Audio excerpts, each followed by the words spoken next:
Hello, hello, hello. We are back and we are previewing Toronto again. We just saw them 2 games ago. And Ron is my wonderful co-host is here as usual. Say hello, Ron. Hey guys. Ron, we appreciate your efforts. And Mark from Mistake by the Lake is back. We saw him, a couple weeks ago. Say hello, Mark. Hello, hello. So our friend from north of the border with us again. So we saw Toronto 2 weeks ago. They had no Bradley. They had no Altidore. They really pounded us.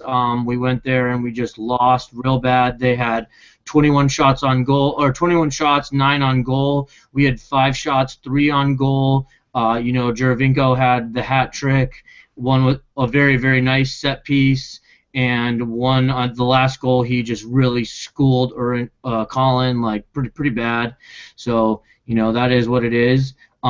Since that game we have not scored. Toronto has only scored once. We have a draw in Philadelphia and a terrible loss versus Seattle. Toronto has 2 losses, and just kind of we're both hoping for a rut bust game here. So, with that said, we'll get started. And Ron, I missed last game. I was in Bolivia. I tried to watch it with all my efforts. So, what do obviously we need to improve defensively this week, and we have Ramos coming back. So, on the right side, Ramos, we know Juravinko likes to slip in there. He did it last game. He did it the first game. He does it all the time. How do you think the Ramos-Juravinko matchup is going to go this week? Well, I don't know that any matchup goes very well against Giovinco, but if the Orlando City had to pick one player on their team that could match up with him, it's definitely Rafael Ramos. Rafael Ramos possesses the pace and and really the size to stay with Giovinco. The taller you are, the harder it is to change directions and stay with him. He's so shifty and quick on the ball. So Ramos is really the perfect player that we possess, at least, to match up with Giovinco. And I think if he does well, that Toronto will probably move Giovinco around to other sides of the field because Giovinco can play anywhere along that front line. We know that. So, but that is probably the key piece of news for Orlando City this week is that we get Rafael Ramos back because he is absolutely one of Orlando City's best players, and they've only picked up 4 points in the last 5 games, which he's been missing in. So, he's as important as it gets right now. And Mark, we had a Facebook question from Edwin Gunn, and he wanted to know what Orlando City needs to do to stop Juravinko. So, Ron and I just briefly mentioned Ramos coming back. Do you think there's anything else defensively as a team that we can do to, contain Juravinko? Because last game he really torched us. New York City FC stopped Giovinco, and they stopped him by stepping on his toes and kicking his ankles constantly all game, so much so that he was spending his whole time with his hands up to the ref saying, when are you going to start calling this? He can be thrown off his game by a physical, not assault, let's say double coverage or determined physical play. He likes to be out there on the loose in territory. Teams that stick close to him and also stick close to our midfield so he's not getting the service that he needs usually find that they can keep him quiet for the night. And you mentioned that last game, and we failed to do it. In this game, we're going to be a little shorthanded because Darwins is going to be out on, I guess, a red card they overturned. I didn't get to see the Seattle game, so maybe, Ron, can you help me out with that? And can you talk briefly about the MLS's ruling to overturn his yellow into a red, and who do you think we'll see in the center defensive spot in his place? Because Carrasco, hasn't been great in my opinion, so I think we're going to see Lewis Neal. But, Ron, what are your thoughts? Just to address the Darwin question real quick, he was on 4 yellow cards, so that yellow card he received on Sunday was going to initiate a 1-game suspension. But because they retroactively turned that yellow card into a red card, the way I've read it and the way it's been explained is he's actually suspended from this match for what was retroactively a red card foul. So he is still on his 4 yellow cards that he was on before, so he'll miss this game, and then when he comes back the next game, he'll still remain on the 4, and one more yellow card would put him out again. So the hits keep coming for this team; it never ends. But as far as the holding midfield goes, I think the team, since they only have 2 reliable holding midfielders for this match, It's going to dictate that they will run the 4-2-3-1. It's probably the best formation Heath can throw out anyways, just because it's probably the best formation they play in. They're most comfortable with it. They've played it all year, and it's definitely the most defensively structured formation they have. And the only way they're not going to beat Toronto in a shootout. They're going to have to find a way to beat them 1-0 or 2-1. So the 4-2-3-1, you'll have Carrasco and Higuita as the holding midfield pairing, and that's not nearly as good as Seren and Higuita. But Carrasco's okay. He's not terrible. He's not bad. He's definitely a big improvement on Okugo. But it's not the ideal situation to shield your back four against such, the attack force that Toronto can throw at you. All right, and Mark, are we gonna? Last time on when you previewed Toronto with us, you told us that you guys run the 4-4-2, and it is mostly a diamond, and you guys, almost play to a 6 midfielder. And you talked a lot about the possibility of Bradley being, the lead of that midfield. So let's talk briefly about Bradley. Has he been in the last couple games? Are we going to see a 100% Bradley? And are you guys going to stick to your 4-4-2? I'm assuming that you will, because last time you said you guys hardly ever change. So can you just briefly touch on that for us? Michael Bradley, we feel, is looking very similar this year to what happened last year. Last year, when he came back from the World Cup, he did not look himself any longer. He did not look like the dominant midfielder. And lo and behold, at the end of the season, he doesn't attend the press conferences because he needs an operation. And he actually comes and talks to the media later than all the other players because he has to recover from, I think it was an ankle or a foot operation. Well, once again this summer, Michael Bradley comes back from the Gold Cup and has not looked like the dominating Michael Bradley of May and June prior to him going to play for you darn Americans. So when we looked fantastic against Orlando, it was Benoit Cheroux who was setting up Giovinco left, right, and center, not Michael Bradley. So there are questions about our midfield, about what is the right combination, who is the distributor there, who is the defender. It seems to swirl around of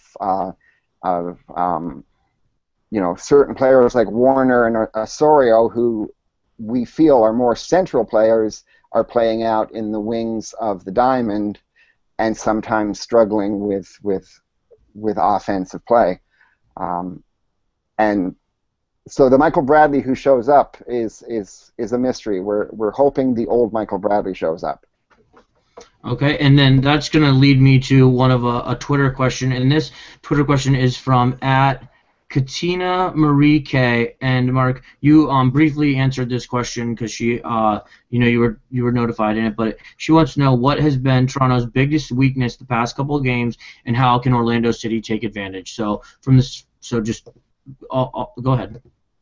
The midfield has been struggling, which means that Altidore and Giovinco get isolated and therefore are not getting anything other than desperation long balls. And on top of it, at the other end, we've had goalkeeper problems. There's been the feeling that Joe Bendik has been allowing goals that the Joe Bendik of 2 years ago, who beat out Stefan Fry for the #1 job, would have, stood on his head and stopped 17 shots.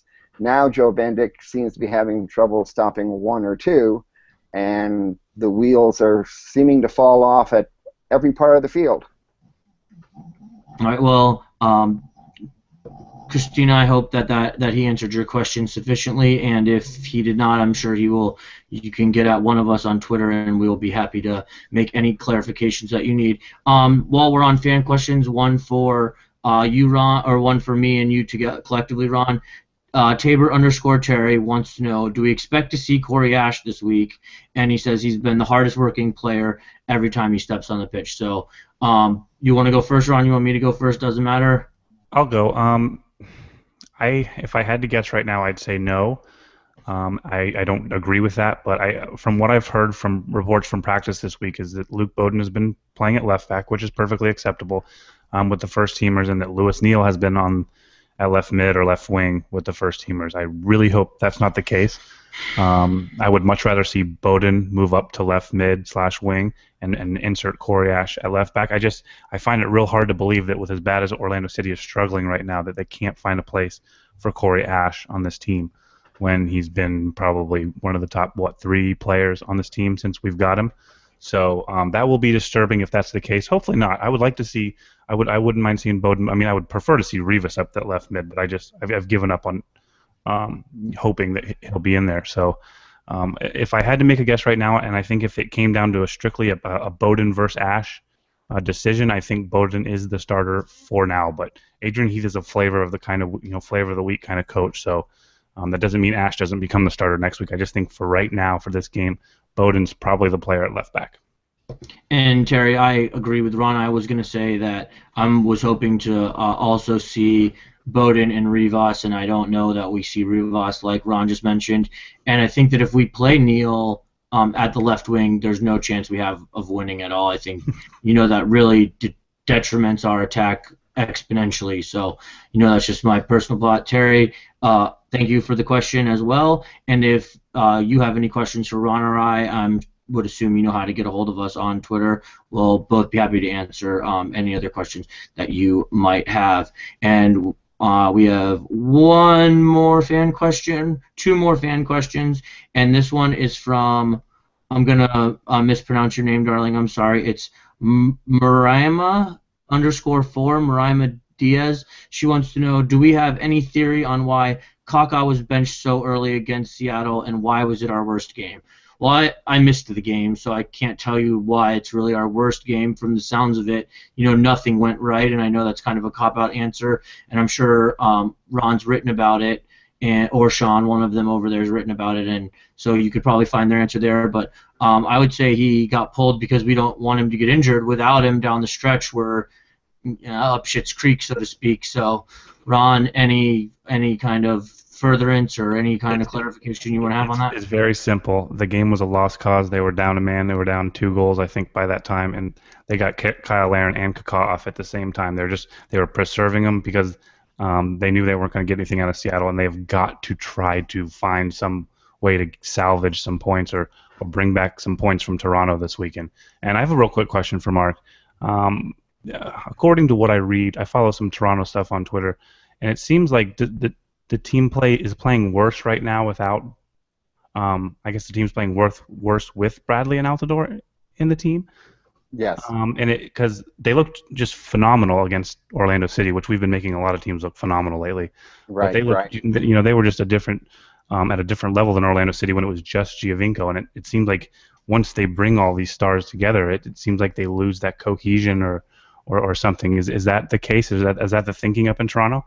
Yes, that's the case, and I would point the finger at the coach, at Greg Vanney, because he's a hardworking coach, but he's not a big name, and the feeling always is Vanney the coach? Is Bradley the coach? Is Giovinco speaking Italian to his agent, really saying, hey, there's someone back home who could do a better job than this? So. When I go to games, I try and watch the body language between Vanney and Bradley and between Vanney and Giovinco, and we don't even know how much English Giovinco really has, so the body language is really important in that case.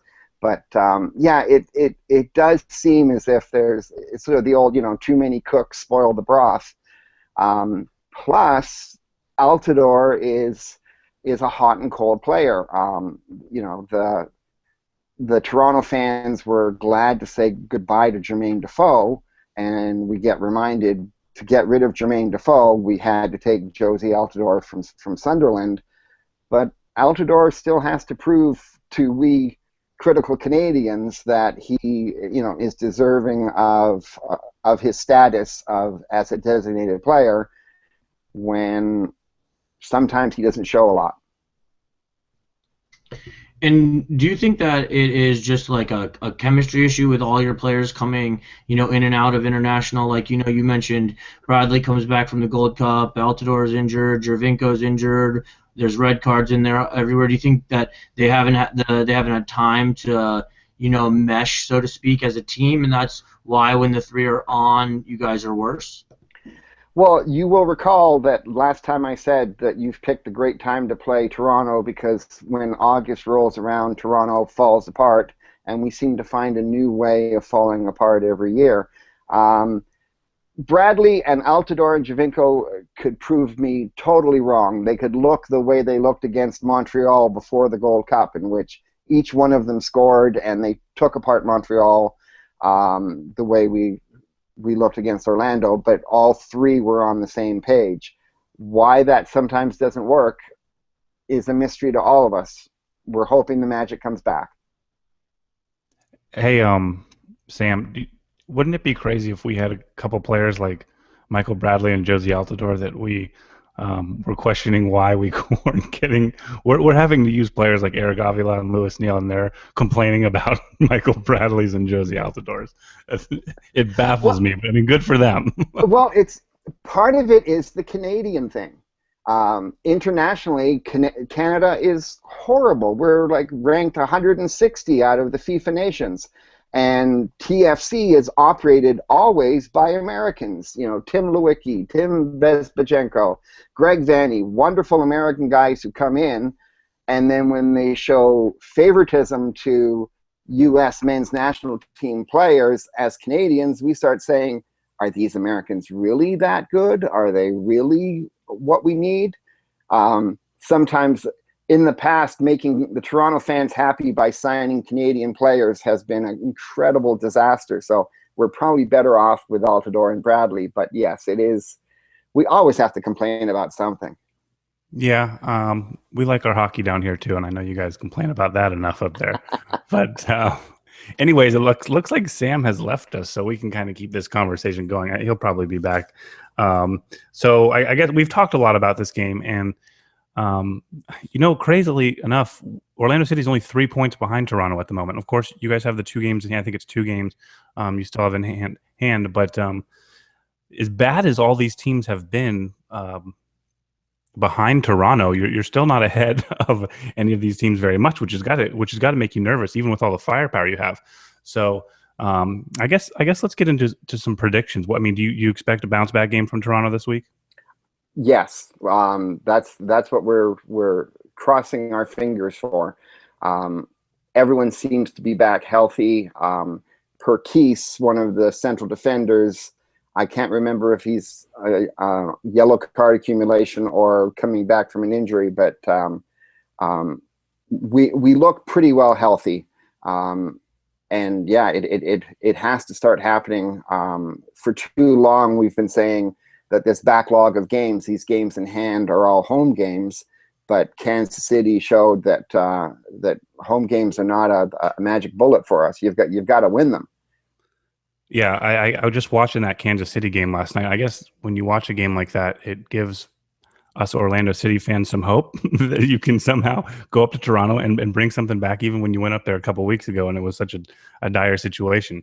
But Orlando City is so poor right now. It's really hard for me to envision them getting a result up there. And you guys seem to just kind of be Jekyll and Hyde. You're either going to get a really good game or just a really bad game. And I guess we have to hope maybe it's more up to Toronto than it is up to us. I mean, I think if you guys are on your game, I don't think we have much of a chance.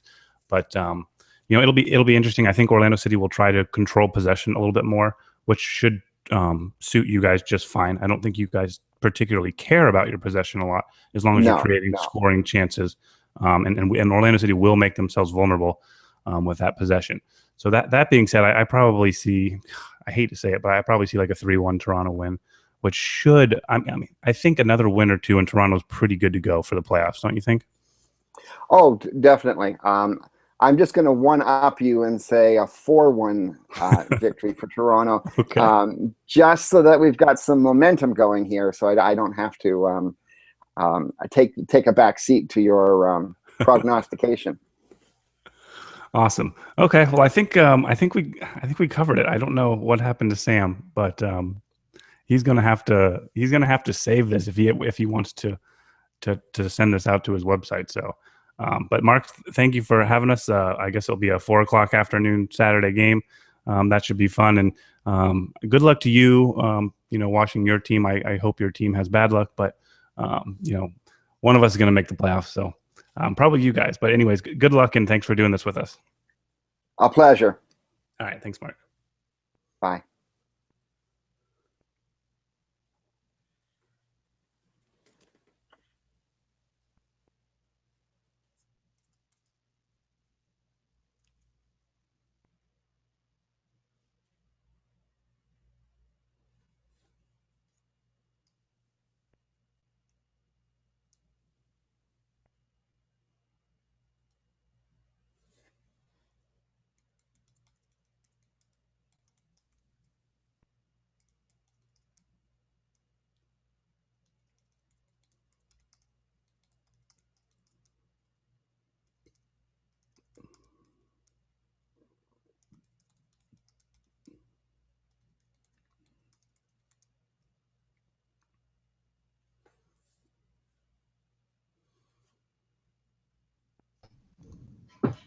Hey,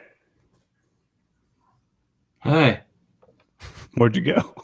I just closed it. I guess I'm still recording. Did you and Mark keep talking? Yeah, we kept going and we did predictions, and then I just literally 30 seconds ago, we wrapped it up. So Oh, okay. Well, I did a prediction because I thought I was the only one that was still there. But if I was the one if I was the one that's lost, I'll do a prediction. So real quick, I think Orlando City will lose 2-1. I think we're gonna miss Darwin. I think Orlando City will lose 2-1. I think we're gonna miss Darwin Surin really bad. I think our defense kind of sucks recently, and that's that. So I don't know. Yeah, Mark picked 4-1 and I picked 3-1, all in Toronto's favor. So I guess hopefully we're all wrong. Well, I mean, Mark will probably hope that he's right, but that's a different story. Anyways, well, Ron took over there for you guys, so thank you very much. We had a fan question for Mark, but I guess he left, and I know you gotta go pretty soon too, Ron. So I guess I'll be doing fan TV somewhere in Orlando for the away game. I'm not quite sure where I will be, but I will tweet it out. Thanks for the watch, guys. I'm glad I got a great co-host. Thank you, Ron, for taking over when I froze. I mean, that's all we got for you guys. Anything else, Ron? I mean, you guys finished up, right? Nope, that's it. We covered it all. It was a good show. And yeah, we'll see you guys next week. Vamos Orlando. Peace out.